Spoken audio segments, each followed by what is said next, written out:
welcome to Nocturnal Transmissions, the fortnightly podcast that brings you dark tales, both old and new, performed by your humble narrator, Kristin Holland. And a dark tale is indeed what we have in store for you tonight. However, before we launch into our latest offering, just letting you know that at the end of this episode, we have a little bit of bonus content for you, in connection with a recent appearance by our humble narrator on the Drabblecast podcast. We'll have more to say about them on the other side of this story, so be sure to stay tuned after our featured tale concludes, which I'm sure you always do, gentle listener. But you might be getting a little sleepy by then. Mr. Sputnik, I'm looking at you. So just hang in there, and even more weirdness will be your reward. Speaking of weirdness, Nocturnal Transmissions is proud to present McKeown Bondhus's Fruit.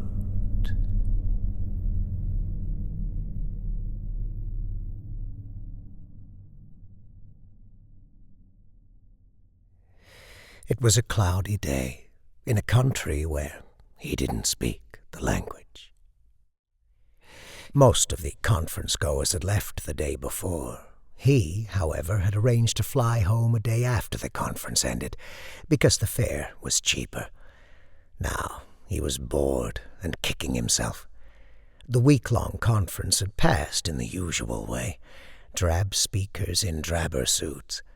He'd tried the first few nights to socialize with the other conference-goers. The pubs where they always insisted on going were loud, and he couldn't hear any of the members of his party, even when they spoke directly to him. It was a problem he'd had all his life. Ambient noise got inside his head, filling it with echoes of crashing glass, loud music, syllables divorced from words. "I can't hear," he would say, tapping his right ear with his finger. "Too much noise." His companion would smile and nod politely before turning to engage with the others, while he fiddled with his coaster. He'd always wanted to be part of the crowd, not for the companionship, but for the invisibility it offered. Being in a group and not having to speak with members of the group was perfect for him. Not that he could speak with most of the people he found himself surrounded by at the conference. To save money, it had been held in a small European city, far from the cosmopolitan capital. So almost everyone spoke a particular dialect of a language he'd never studied. The few people who understood English only knew enough to handle shop transactions. Now, as he sat in a sidewalk cafe under an awning, sipping a too-strong coffee and watching a few irregular drops of rain mark the pavement, he noticed someone had abandoned a tattered brochure on the seat opposite him. He picked it up and began to peruse it.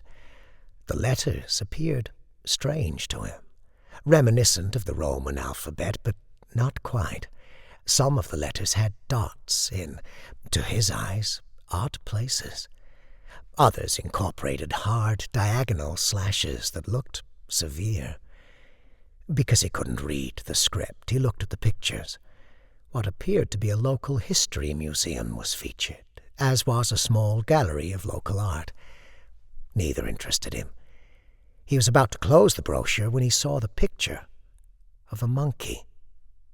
Its markings resembled a skunk, black body with white, fluffy tufts of cottony fur sticking out of its head and along its spine. It was cute, and it made him laugh.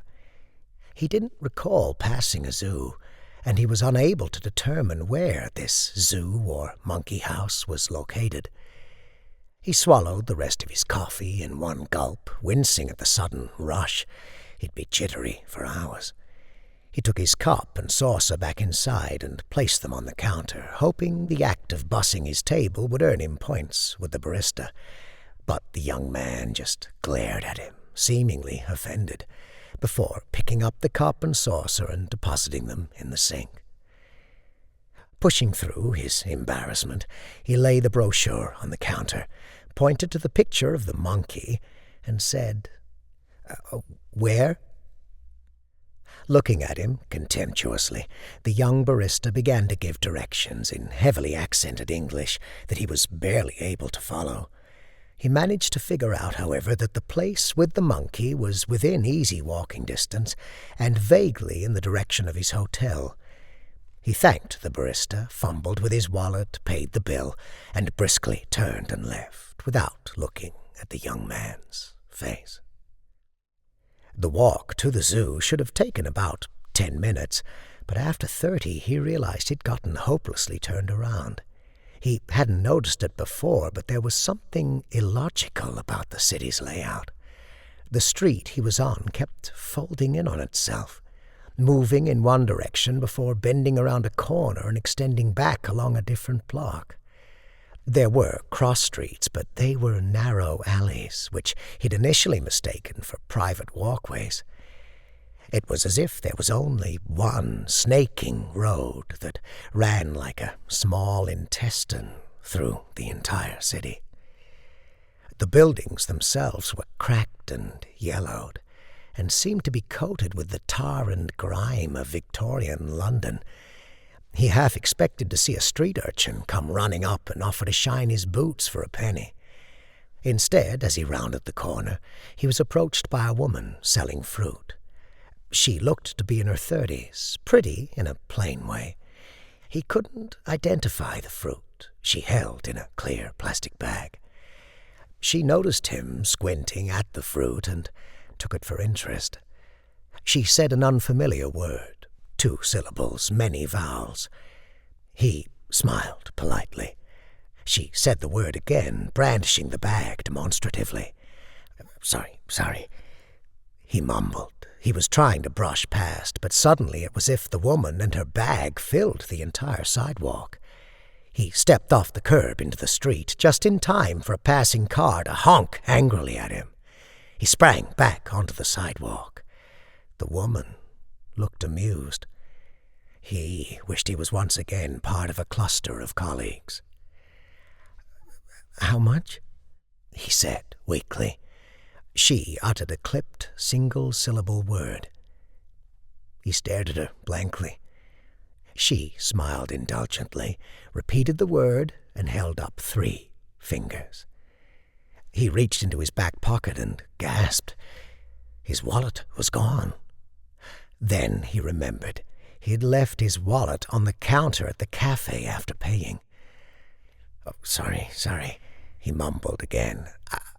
I don't have it." As he took a step forward, trying once again to walk past the vendor, the change in his pocket jingled. Noticing, she laughed and said several words. He couldn't remember how much change he had.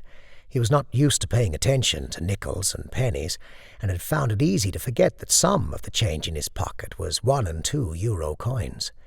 He handed her what he had.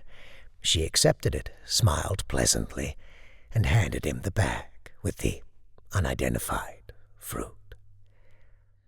"Thanks," he mumbled, and suddenly the sidewalk seemed wide enough for him to pass. He realized he was sweating as he walked briskly down the street and around another corner. Most of the clouds had rolled away for now, and the sun was burning a sickly yellow that spilled across the sky like bile. He'd have to return to the cafe for his wallet, but he wasn't sure if he could find the way back. And then he remembered that he'd been walking on the same road the whole time. All he had to do was retrace his steps. He turned and went back around the corner. The fruit vendor was still there, about 20 yards away, even though she had nothing left to sell. Every time a dour-looking pedestrian passed her, she said something, and the person either smiled or laughed. He dragged his feet, not wanting to walk past her again, not wanting to feel crowded off the sidewalk or at loose ends because he didn't speak the language. He considered crossing and passing her on the other side of the street, but he was afraid she would yell out to him, which would be even more awkward. As he pondered his next move, she began to turn in his direction. Making a split-second decision, he rushed into a nearby alley. He hurried over the cobblestones, dodging black puddles, small heaps of garbage, a child's bicycle. He knew that he was becoming more lost with every step, pushing deeper into the tangle of briars that was the city, but he maintained faith that the snaking main road ran through everything, and that he would soon find himself back on it. But when he finally emerged from the honeycomb of alleyways and side streets, he was more confused than ever. Before him lay a charming plaza, which was ringed with expensive boutiques and restaurants. Waiters dressed in smart white coats moved briskly among cafe tables where people ate and drank. At the far end stood a cathedral in the Byzantine style. In the middle of the plaza stood a great fountain, at least a story and a half high. Leering pagan faces stippled the fountain, lips puckered, water arcing out of their mouths in lewd jets. 4 human figures, one man flanked by 2 others with the face of a third rising over his left shoulder, stood at the center of the basin. He approached the fountain to get a better look, disturbing clusters of pigeons as he went. All the men were nude. The one in the middle, a classical youth with stone ringlets of curly hair, leaned back. Eyes rolled in the ecstasy of martyrdom. The man behind him was elderly. He had one arm wrapped around the young man's chest, while the other held a blade, which was cutting the young man's throat. Water spilled from the slash in the statue's neck. The other 2 men restrained him. The one to the victim's left was bearded and wore a scowl. The one on his right had a more good-humored expression. His mouth was open, as if he was saying something funny to the victim. His left arm snaked through the victim's right arm, securing him, while his right hand reached down, grabbing the victim's crotch, and thereby concealing his genitalia. He looked around to see how others were reacting to the gross spectacle, and to his surprise, no one was looking at the fountain. No tourists taking photos, no wistful loners tossing small change into the water. There was no identification placard, but even if there were, he was sure it would be illegible to him. Suddenly he heard a loud clap to his left. After 2 beats, it was followed by 2 more. After 3 more beats, he heard 3 claps in quick succession. He turned and saw a man he hadn't noticed before. At first he thought the man was mentally ill, but then he noticed a box at his feet, which held change and a few crumpled small bills. The man spun in a circle, clapped once more, laughed, and then repeated the pattern. His skin was a bright and shining white. He wore a sleeveless shirt, and even several yards away the blue veins in his thin arms were visible. The sun shined its sickly yellow light on the man, making his young skin look like old paper. He stood and watched the busker for a few minutes, and his act never changed. 1 clap, 2 beats, 2 claps, 3 beats, 3 more claps, a spin, and then repeat. Finally, he noticed him watching, grinned, and repeated the same performance, but with more energy. Clearly the performer wanted a tip.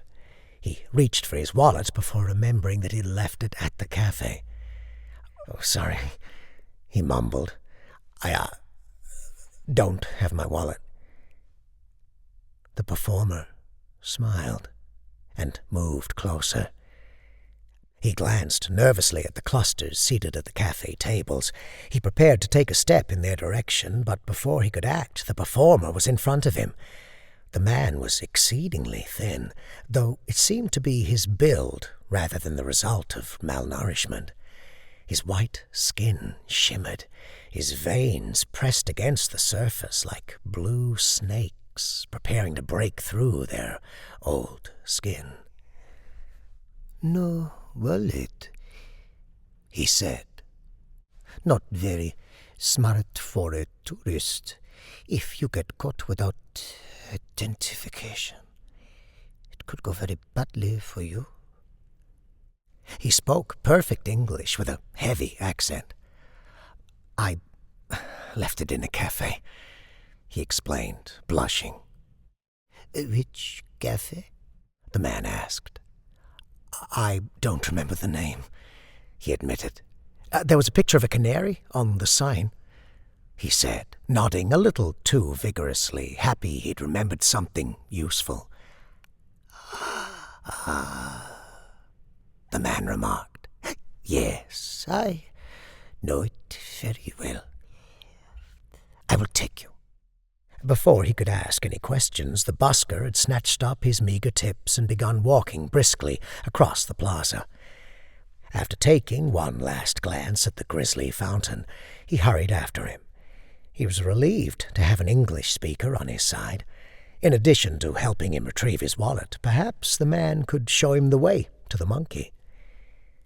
He followed the busker through a network of alleys and side streets, none of them wide enough for a car, even one of those tiny European ones. The fruit he had reluctantly purchased still sat heavily in its plastic bag. His arm was beginning to ache. "Hey," he called to the man who was walking so quickly it was difficult to keep up. "Why is there only one main road?" The man spun around suddenly and grinned widely. He'd been trying so hard to keep up that he found himself skidding to avoid running headlong into his guide. It didn't work. He collided with the man. Grunting, the busker put his hands on his shoulders and pushed him up against the cracked and peeling side of a building. Despite his small frame, the man was strong. They were so close, his eyes were locked on the busker's black pupils. His heart began to race. Why would the man be mugging him? He knew he didn't have his wallet. He opened his mouth to cry for help, but didn't. The busker pressed his body up against his. His breath smelled sweet, but it was the sweetness of dying plants. He looked into the man's pupils, black as the abyss. Suddenly, the man grabbed his head and pulled it to his own. Their lips pressed violently. The busker's were chapped and uneven. Involuntarily, he parted his lips and allowed the busker to shove his tongue between them. He could feel himself becoming aroused. Without removing his tongue, the man reached down and grabbed him by the crotch, grinning as he felt his erection. "Whoa, whoa!" he heard himself saying. I've never—" The busker's head snapped back. He said something in his native language. It wasn't harsh, but it wasn't pleasant either. He wondered if the fruit was heavy enough to bash the other man over the head if need be. "I'm sorry," he said. I don't understand." The busker, whose English seemed to have evaporated, continued speaking in his native language. I need to get back," he stammered. "I need to get my wallet." With a sense of determination he hadn't felt all day, he shoved the man away and hurried off in the direction they'd been heading. Behind him he heard running water. He half turned and saw the busker was pissing on the cobblestones. Their eyes met for a moment, and the man grinned widely, revealing stained teeth. Wincing, he looked away. He hustled blindly through the maze of alleyways, dodging puddles and filled garbage bags. Occasionally he heard a voice calling out from one of the windows above him. He didn't expect to find the cafe this way, but if he made it back to the main road, he had a 50-50 shot of heading in the right direction. It had gotten darker out. The sun was setting. He redoubled his pace. He turned a corner, and his heart leapt as he realized he was back on the main road. He looked around and didn't see anyone other than a handful of ancient men playing cards outside a dingy tavern. Nothing was familiar. Mentally, he flipped a coin. He turned left and walked briskly, almost running. He followed the snaking road for about 15 minutes, going around 4 or 5 bends. The area didn't look familiar, but he doubted he would recognize anything anyways. All he saw when he looked around were a bunch of old, stained buildings. He rounded another corner, and there it was. The zoo.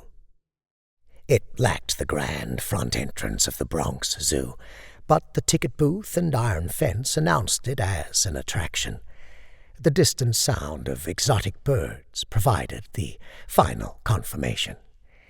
He approached the gate, suddenly realizing he was out of breath. Belatedly, he remembered his wallet. There would be no way for him to pay the admission fee. Undaunted, he kept walking towards the ticket booth. Maybe he'd be lucky, and today would be a pay-what-you-wish day. There was no attendant in the booth. The window was covered by a dusty yellowing shade. The entry gate was held shut by a chain and padlock. It looked as if the place had been closed for a while.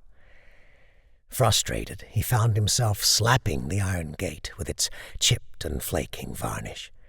He let out a loud exclamation.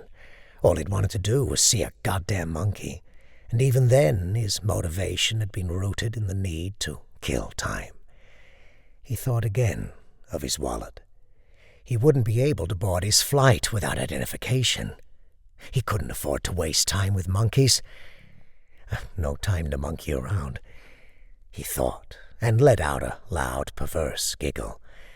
Embarrassed, he glanced around and was relieved to see there was no one on the sidewalk. He turned and stomped back the way he'd come, feeling defeated and irrationally angry.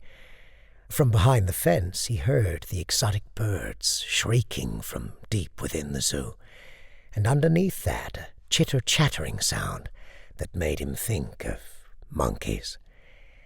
He continued on his way, but stayed on the zoo side of the street so he could continue to listen. Hearing the animals was better than nothing. The shrieks and calls of the birds were disrupted by the sound of screeching metal behind him. He turned and saw a side entrance to the zoo, clearly intended for employees, creaking open. A man wearing a simple utilitarian uniform stepped out, faded green pants, a matching shirt and cap. He guessed that the man probably worked closely with the animals. He had broad shoulders and a strong jaw, cutting blue eyes and shocking black hair that made his skin whiter, his lips redder. He watched as the zoo employee turned to shut and lock the side gate behind him. The employee noticed him and stopped, his key inches from the lock. The employee called out to him in the local language. He felt his body tense. He was in no mood for another impenetrable conversation. Yet, since there was no one else on the street, no crowd to vanish into, it would have been rude to ignore the worker. He smiled faintly and raised his hand, the hand holding the fruit bag, in greeting. In response, the worker grinned broadly and opened the gate wide with his right hand while making a go-on-in gesture with his left. He hesitated. He really needed to find his wallet. The man gestured again and said something that sounded welcoming. After all the frustrations of the day, he decided it would be a victory to see the monkey. It would take 20 minutes tops, and maybe the employee could direct him to the cafe. He followed the gesturing hand through the gate. The worker followed him in and shut the gate behind them. He turned to face the worker, half expecting him, for some reason, to try to kiss him. But instead he merely smiled, placed his hand on his shoulder, and pointed. He suddenly realized the shoulder the employee had touched was sore from holding the fruit bag, so he moved it to the other hand and began to walk in the direction the employee had indicated. He passed cages full of exotic birds, whose plumage was surprisingly dull. He saw what appeared to be a tiger pit, but the tiger was nowhere in sight. He walked by a small, locked building whose sign featured a cartoon lizard peeping out from behind a spray of leaves. There was no question. The zoo was definitely closed. And then he heard it, the unmistakable screech of a monkey. He followed the sound until he reached the monkey habitat, a large cage full of artificial trees, dangling ropes, and tunnels made from old tires. His eyes scanned the treetops until he found the monkey, which looked just as it did on the brochure, black fur with shocks of white hair sticking out of its head and along its spine, skunk-like. He knew nothing about monkeys, and oddly there was no sign by the cage. He leaned forward and pressed his face against the bars. "Hey." The monkey ignored him. "Hey," he said a little louder. "Hey, I've been looking for you, buddy."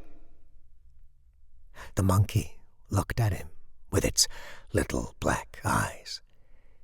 He chuckled. Even though the eyes were nondescript, pure black, there was something expressive about them, something cute. "That's right," he cooed. "Come say hi." The monkey sniffed the air energetically. "I won't hurt you," he promised. "Just want to see you up close." The monkey continued sniffing for a few seconds, and then bounded effortlessly through the upper branches down to the lower branches, until they were face to face. "That's it," he murmured soothingly. Up close, it was like he was looking at the picture on the brochure again. "You look like your picture," the man laughed. "Lots of folks don't." The monkey came closer to his face and made kissing noises. "Well, let's get to know each other first," the man said, laughing again at his own wit. The monkey put its hands, front paws, he couldn't remember the correct term, on the bars on either side of the man's face and leaned forward. He was surprised to see that at the ends of its hands were long, sharp nails that resembled those of a sloth, though only about 3 inches long. Up close, they made him think of curved, sharpened bones. "Not very well known," the zoo worker said. "Big, grasping monkeys usually have nails like human." He turned and saw the man was pointing at his own fingernails. "This one has claws like a tamarind." His eyes met the worker's. They held each other's gaze for a moment, before the worker grinned in an embarrassed way and looked back over his shoulder. He turned back to the cage and saw the monkey was still holding onto the bars and looking at him with an unreadable expression. When he made eye contact with it, it opened its mouth and squeaked softly.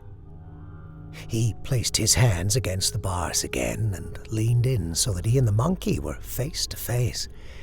Its wrinkled little face and bright, inquisitive eyes, like an elderly child, made him laugh.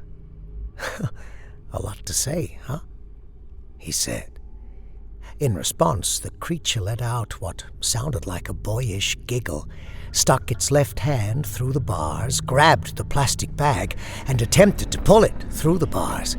Instinctively, he tugged back, even though he'd never wanted the fruit. No, he said anxiously as he pulled. "I don't know if this is good for monkeys." In response, the monkey grabbed a nearby stick and began to hit his hand viciously, shrieking the whole time. He was so startled that he let go of the fruit, which gave the monkey the opportunity it needed to tug the bag into the cage. The fruit bled juice into the bag as its sides were crushed between the bars. "Hey!" he called, unsure what else to say. Using its sharp claws and even sharper teeth, the monkey tore through the plastic bag in a heartbeat, and he finally got a good look at the fruit. The flesh was pink-red, except where it had a greenish tint.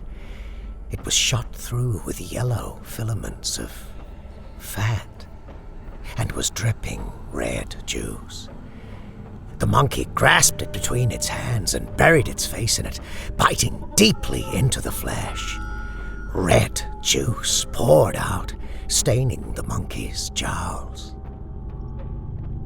"That's not fruit," he suddenly realized. The monkey lifted its head from its feast, made eye contact with him, and let out a guttural growl. He was so startled he jumped back. He felt his body make contact with another body. He whirled around. The zoo employee had moved closer to him so that now their faces were inches apart. His eyes were level with the other man's red lips, which were now parted in shock. In the rapidly fading light, the man's black hair seemed to have a bluish tint, while his blue eyes appeared purple. "It's meat," he blurted out. I thought it was fruit, but even then I wasn't trying to..." The other man shoved him aside and dashed to the access gate. Nervously threading and unthreading his fingers, he glanced at the monkey as the worker fumbled with the keys. The creature seemed to be thoroughly enjoying its feast. The meat was bleeding all over its paws, staining them a gruesome purple. The worker tore the gate open and hurried into the habitat. The monkey snarled and began to climb out of the employee's reach. The employee called out to the monkey, saying a word that sounded like it could have been the creature's name. The monkey paused mid-climb and looked at the man, who repeated its name in a soothing, coaxing tone, and then made a motion which looked like he was asking the monkey to drop the meat. The monkey stared down at him, its black-eyed expression unreadable. The man called out again, even more gently. The monkey chittered quietly. It almost sounded contrite. It opened its paw and let the crushed, oozing wad of meat fall to the ground. The employee rushed over to the discarded meal and snatched it up, glaring as he did so at the tourist who had caused so much trouble. He felt his face flush as he bowed his head. Sorry, he murmured, caught between the impulse to apologize and the desire to vanish completely. The man scowled and opened his mouth to speak, but was interrupted by a loud, frightened shriek. He looked up and saw the monkey just as it was about to land on the worker. At first he thought the monkey was attacking, driven wild by gluttony and bloodlust. But then he realized its limbs were flailing akimbo. It hadn't leapt. Its blood-slick paws had lost their grip on the overhead bars, and the monkey was falling 20 feet. With no nearby branches to grab onto, it dug its claws into the only thing it could. The man screamed louder than he'd ever heard anyone scream as the monkey's bony claws tore through the front of his scalp, then his forehead. Panicking, the worker beat at the small creature with both hands, which only agitated the terrified monkey further. As he watched, he realized with horror that the monkey's front claws were stuck, dug deeply in the worker's forehead. It began to kick its hind legs furiously in an attempt to get free, lacerating the man's belly with its hind claws as the two fell to the ground. He began to run towards the enclosure, even though the last thing he wanted to do was get between the mangled worker and the frenzied creature. He reached the entrance right as the other man went limp, his body crumpling in on itself like a wrecked car. The monkey made a strange grunting noise and tried to pull its claws free from the man's forehead, but they were stuck. It began to shriek and hoot, its panic quickly renewing as its tugs became increasingly desperate. He almost fainted when he saw the worker's mutilated face. 8 dark red trenches ran from his scalp to just above his eyebrows, where the monkey's claws remained embedded. Blood welled up from the wounds and ran down the side of the man's face like melted ice cream. He knew he should run, but something compelled him to kneel beside the corpse. The instant his knees touched the ground, the monkey became calmer. It turned its head and looked at him, its small black eyes lighting up in a way that seemed both pert and inquisitive, as if it were saying, "Hey, it's the guy who fed me. Think you can get me out of this jam?" As if to drive the point home, it made eye contact with him, then turned its head demonstratively towards its trapped, gory nails. He wanted to run, find his way back to the hotel, wallet be damned, and just figure out a way to get back to the States. Maybe they could direct him to the U.S. Embassy at the hotel. But something about the monkey stopped him. Despite the horror it had just perpetrated, accidental though it was, there was still something cute about how it looked at him. No, not cute. Sweet. With its impish eyes and trapped claws, it made him think of a little boy with his hand stuck in the cookie jar. "Here," he said. He reached down and hesitantly gripped the monkey's right wrist. He looked at its face again. Its expression hadn't changed. Gently but firmly, he tugged its right claw free from the dead man's ruined face, and then repeated the procedure with its left claw. Once freed, the monkey scampered over to the now dirty and partially masticated piece of meat. It picked it up with its mouth and returned to the man like a friendly dog retrieving a tennis ball. It spat the meat into its gory hands and offered it to him, again looking up with its sweet eyes, a little boy offering his parent some hideous thing he'd made in art class. He regarded the pink-red morsel with disgust. The monkey's sharp teeth had shredded it so that filaments of fat and gristle hung off like a tattered fringe. The thing was covered in a clear sheen of monkey spit. Splotches of the dead man's dark blood were staining the meat where the monkey was holding it. At a loss, he accepted the gift. The instant he took the raw wad, the monkey hooted, and before he could stop it, shimmied up his right arm, swung around his shoulder, and affixed itself to his back. "No, don't shoot!" he spluttered, shaking his shoulders ineffectually. In response, the monkey growled and dug its claws in. He cried out. The pain was real, as was the slick wetness trickling down his back and soaking his shirt. He began to back up into the bars of the now empty enclosure, hoping that he could knock the monkey off. Sensing his intentions, the monkey shoved its claws in deeper, and he cried out again. He couldn't think of anything to do except leave the zoo and try to get help. As he hurried to the entrance, he realized that at some point night had fallen, yet the zoo's lampposts had not turned on. He rushed through the dark, relying on muscle memory and half-visible landmarks. The closed reptile house, the empty tiger pit that now looked like a yawning abyss, the cages with the dull, screeching birds who had finally gone silent.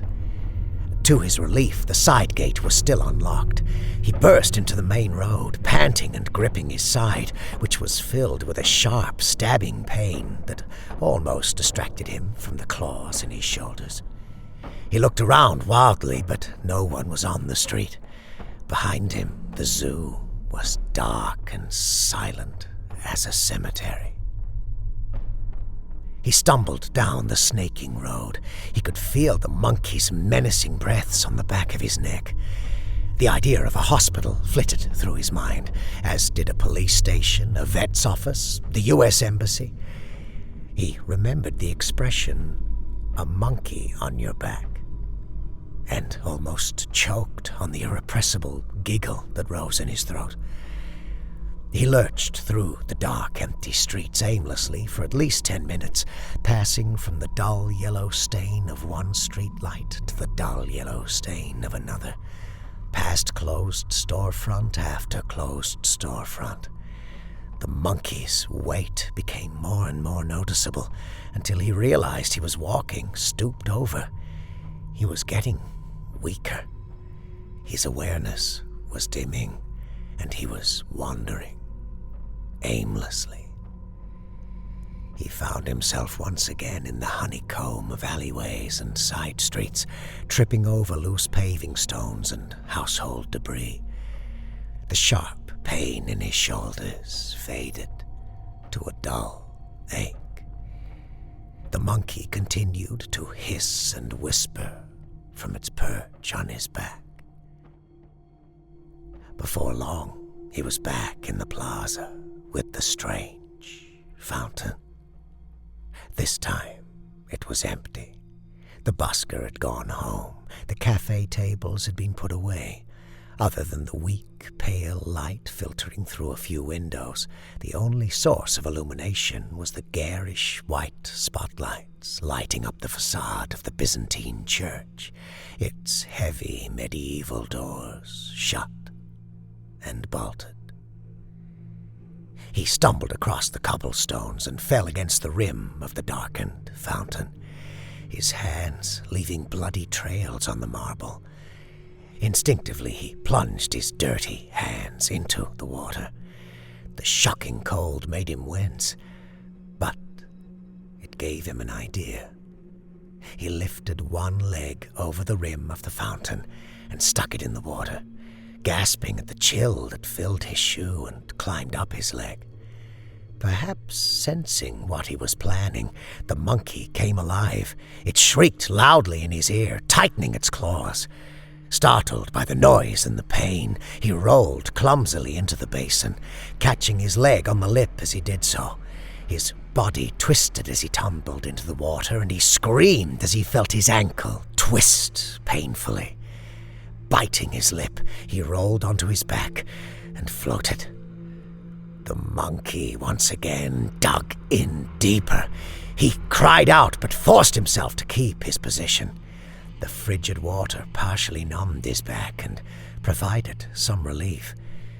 Finally, he felt the beast disengaging its claws. With a shriek, it surfaced and scrambled up the fountain. It scaled the martyr's leg and kept climbing until it was standing on top of the statue's head.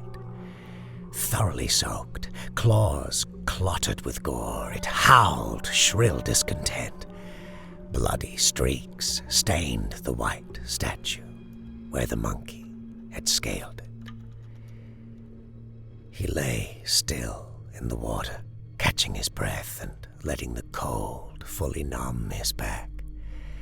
His ankle throbbed. There was no way he would be able to stand on it. The monkey continued to wail from its place on top of the statue, as if it were a conduit for all the world's grief. He gazed up at the black, starless sky and tried to think of nothing. A minute later, a few lights came on around the plaza, and then they came from the shadows. In the dim light, their faces were yellow like the sky had been. Their eyes were black hollows. They walked to the fountain as one, speaking amongst themselves in their language of dots and slashes. The monkey shrieked and crowed, making noises he'd never heard any animal make before. The people gathered around the rim of the fountain and looked at him. The tourist, the stranger. They were all there. The young barista who had regarded him with scorn, the woman who had sold him the fruit, the busker who had kissed him, even the old men who had been playing cards. The only one absent was the zoo employee. "Please, help," he said weakly. He could no longer feel his back. They continued to watch, their shadowed eyes slashing him lengthways and sideways, peeling back his skin, penetrating whatever was below. Their lips moved around their teeth, releasing syllables like straight razors.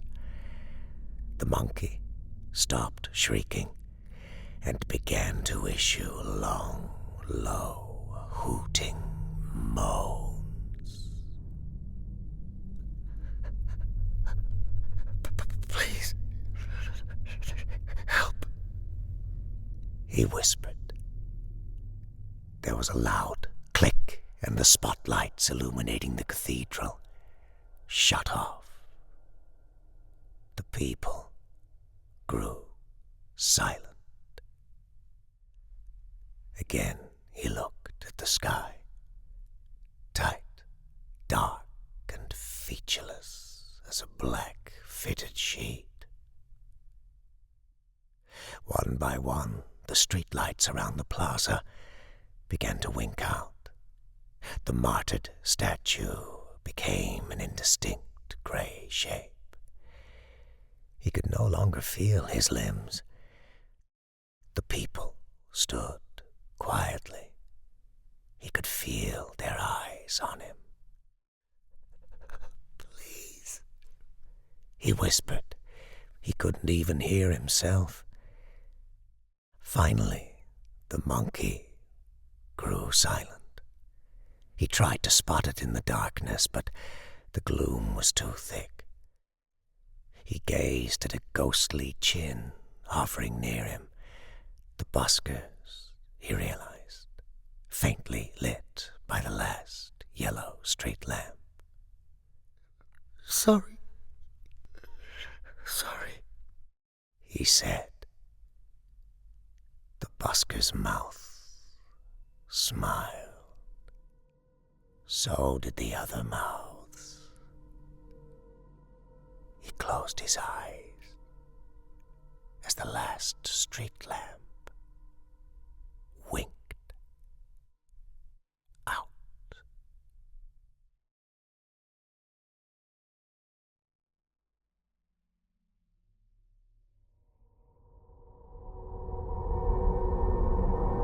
Fruit by Michael McKeown Bondhus. Michael McKeown Bondhus is an award-winning Irish-American writer about whose fiction and poetry you can find out more at michaelbondhus.com and at Bondhus Poetry on Instagram. You'll find links in the featured authors section on our website, nocturnaltransmissions.com.au.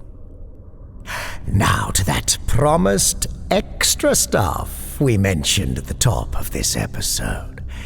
Our humble narrator, not all that long ago, made an appearance on the Drabblecast podcast.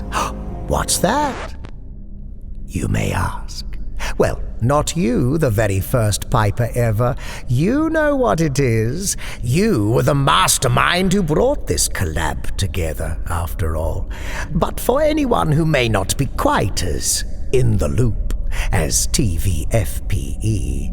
The Drabblecast is an audio fiction podcast featuring short stories, flash fictions, drabbles and twabbles.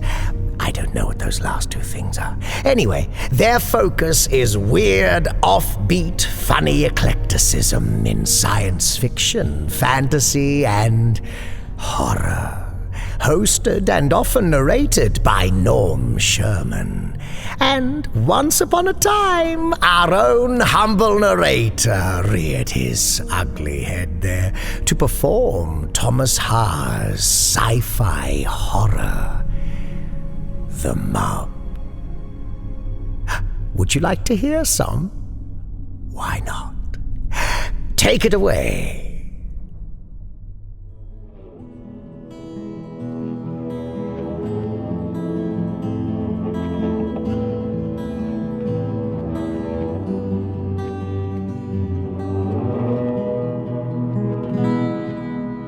Somewhere between the black slopes and the longest stretch of the cratered plains, I came across a traveler who I thought might be leaving the city and headed for the nested forests. I greeted him from a distance, just as the road curved around a copse of crooked and dry-skinned pines, but he would not look at me. It was only when we came close to one another that he muttered, "Don't," as though throwing the word heavily at my feet, and then kept on his way without offering anything else. I'd thought it unkind and almost said something in response. But then I saw the mob. Bent low to the ground, moving along in the traveler's wake. It looked up at me with two rounded eyes the color of antique brass, resting above a flat mouth that continued to open and close. So I averted my gaze and gradually turned my chin to the sky. I came to stand very, very still, as though I were nothing more than one of the nearby trees, waiting while those two others continued by. Even then, I could feel the mob, its little steps moving bit by bit past me on the uneven road. But I did not move or speak, and I remained perfectly stationary, turning my thoughts only to the drifting patchwork of clouds in the bending threads of smoky afternoon light, thinking only of clouds and light and nothing else. Eventually, when they were gone and it was only me and the waving branches and wailing sounds in the woods, I went on my way a bit faster until it grew too dark to go any further. I made camp beside a stump and ate the remaining cheese and bread from my pack. And when I finally slept to the sound of whistling winged things joining the chirps rising from the long grass, I dreamt of the city again.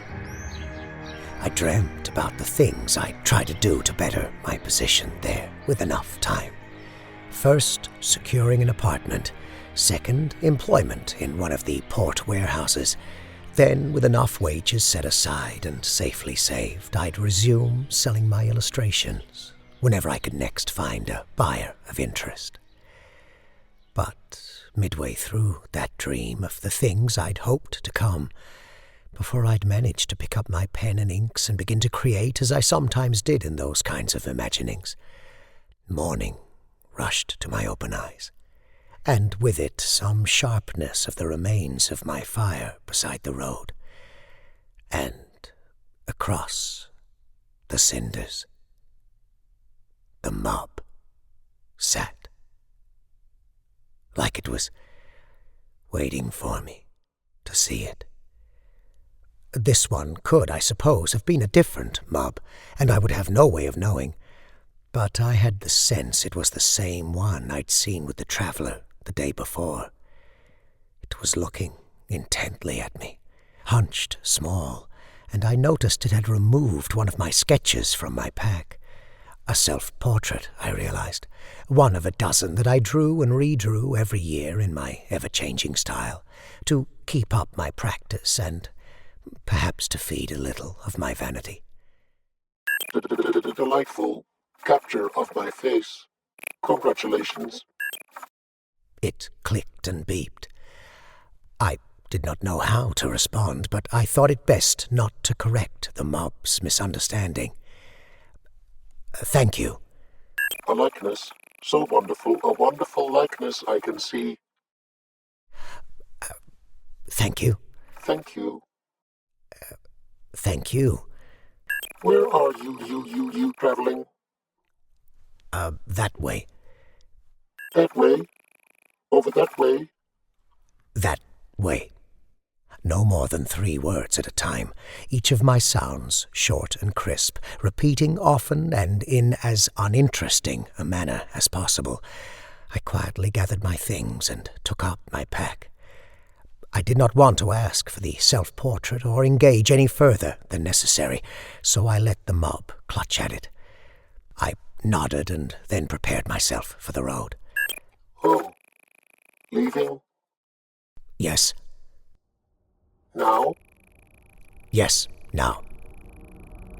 Good day. If you'd like to hear the rest of Thomas Haar's The Mob, it is available on episode 504 of the Drabblecast podcast. Check it out, gentle listener, and all their other eclectic matter. You just might like it. And now the sad time has come for us to shuffle off into this good night. This episode was made possible thanks in no small part to the generous assistance of our Patreon subscribers. We would like to extend an extra big thank you to the highest ranked of our subscribers, our esteemed cohorts. Tippy Polo, Jimmy Mack, Alex Brewers, Wayne Prince, Crunchy Kirby, Daniel Clanton, Rachel Brown, Drenny, Amanda Moore, Evan Dooley, Fangora Brown, Heathen Soul, Rebecca Gates, Boole Swivney, Robert Troy Hampton Peterson, Adam, Kel Wielden, Tim Howard, Daniel Kamiankowski, Johnny Kelly, and Jerry Taylor. All non-public domain stories are featured with the permission of the authors. All voices and production are concocted by Kristin Holland. Until next time, as always, watch the skies, fear the dark, and don't trust anyone, especially yourself. Good night, gentle listener. I am